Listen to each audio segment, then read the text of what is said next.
పరిష్కారానికి సంబంధించి రోడ్లు భవనాల శాఖకు సంబంధించినటువంటి మంత్రి గౌరవనీయులు కోమటిరెడ్డి వెంకటరెడ్డి గారిని మాట్లాడాల్సిందిగా కోరుతా ఉన్నాను.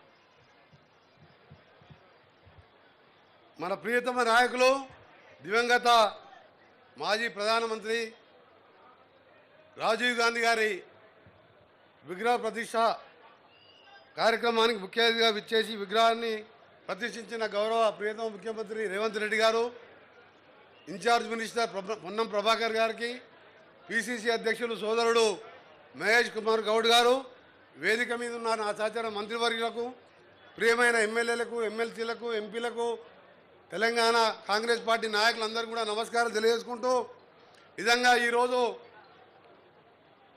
మన దేశాన్ని 21st సెంచరీకి తీసుకుపోవాలని చెప్పి ఆలోచన చేస్తూ దేశ ఐక్యత కోసం ప్రాణాలు వదిలిపెట్టిన నాయకుని విగ్రహం నిజంగా ఆ విగ్రహాన్ని చూస్తే సజీవంగా ఉన్నట్టే కనిపిస్తుంది.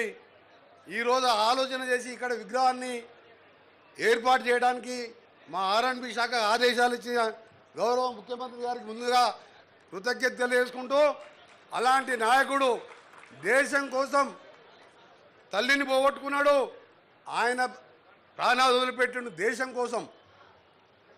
చిన్న పిల్లల నుండి సోనియా గాంధీ గారు ఆ రోజు రాజకీయాల దూరంగా ఉండి మళ్ళా దేశం కోసం అందరు కోరితే మళ్ళా రాజకీయాలకు వచ్చిండు.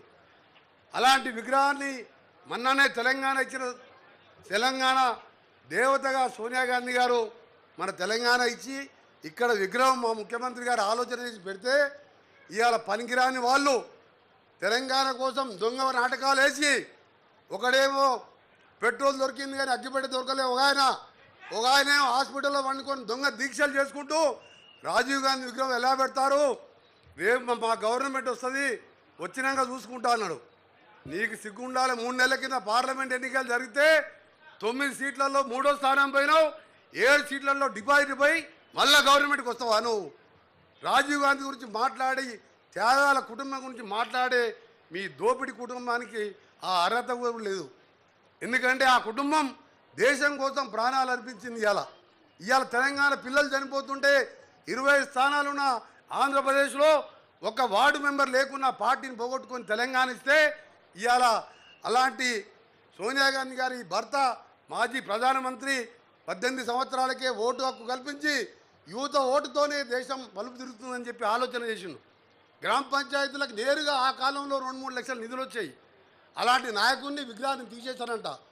మిస్టర్ కేటీఆర్, కొద్దిగా నీ మానసిక పరిస్థితి కూడా మాకు డౌట్ అనిపిస్తున్నది. 16 సీట్లలో నువ్వు ఓడిపోయినా కానీ మళ్ళా గవర్నమెంట్ వచ్చే ఆలోచన ఉందంటే నీ ఆరోగ్యం కూడా డాక్టర్లతో చెక్ చేసుకోవాలని ఎక్కువ మాట్లాడకుండా, ఎందుకంటే పొద్దున ఆ మాట చూసిన తర్వాత ఈ నల్గొండలో ఉండి అక్కడనే మాట్లాడినా బాధ అనిపిస్తున్నది. ఆ కుటుంబం గురించి మాట్లాడుతుంటే ఒక ఆయనేమో పెద్ద మంచి సాగు నోట్ల తలకాయ పెట్టుకొచ్చినాను, పిల్లలేమో చచ్చిపోయిన 1100 మంది, ఈయనేమో సాగు నోట్లు పెట్టి బయటకు దుంకొచ్చింది. దొంగ కుటుంబం.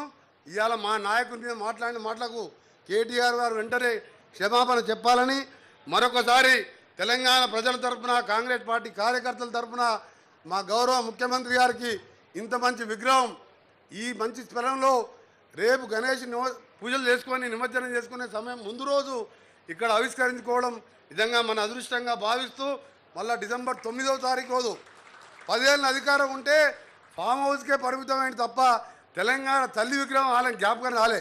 మొన్ననే ముఖ్యమంత్రి గారు శంకుస్థాపన చేసిండు. డిసెంబర్ 9 రోజు ఇదే సెక్రటరియట్లో ఆవిష్కరించుకోబోతున్నాం.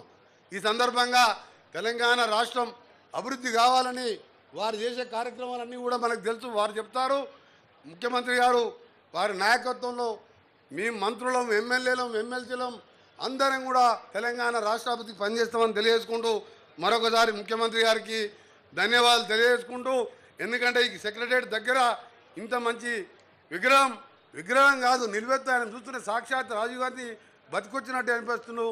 అందరికీ ధన్యవాదాలు, నమస్కారం. గౌరవ స్థానిక శాసనసభ్యులు గౌరవ ముఖ్యమంత్రి గారికి, పిసిసి అధ్యక్షులకు స్వాగతం చెప్పి మాట్లాడాల్సిందిగా విజ్ఞప్తి చేస్తా ఉన్నాను.